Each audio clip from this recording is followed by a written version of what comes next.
ஆப்பிரிக்க சவன்னாவில் உயரமாக வளர்ந்த ஒரு மரத்தின் உச்சியில் ஜிரா என்ற இளம் ஒட்டகச்சிவிங்கி வாழ்ந்தது. அவள் எல்லாவற்றையும் விட உயரமாக இருந்தாள். இது ஒரு பெரிய வரம். அவள் தலையைத் தூக்கினாள்.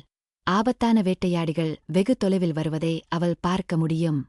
அவளுடைய நண்பர்கள், குள்ளமான மிருகங்கள், சத்தம் கேட்டால் மட்டுமே ஓட முடியும். ஆனால் ஜிரா அவர்களது பயத்தை புரிந்து கொண்டாள். ஒரு நாள் அடர்ந்த புதரில் ஒரு சிங்கம் பதுங்கியிருப்பதை அவள் கண்டாள். அவள் அமைதியாக இருந்தாலும் அவள் ஒரு எச்சரிக்கை சத்தத்தை எழுப்பினாள். அது ஒரு நீண்ட, அமைதியான மூச்சு போல இருந்தது. அவளுடைய நீண்ட கழுத்தின் அசைவைப் பார்த்தே மற்ற விலங்குகள் அவளது எச்சரிக்கையே புரிந்து கொண்டன. ஜிரா தனது நண்பர்களை எச்சரித்தாள்.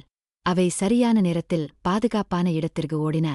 அப்போதுதான் ஜிராவுக்கு புரிந்தது, மிக உயரமாக இருப்பது என்பது வெறும் உயரம் மட்டுமல்ல, அது மற்றவர்களைக் காக்கும் பொறுப்பும் கூட. அதனால்தான் ஆப்பிரிக்க சவன்னாவில் ஒட்டகச்சிவிங்கியை அமைதிக்கும் பாதுகாப்புக்கும் அடையாளமாகக் கொண்டாடுகிறார்கள்.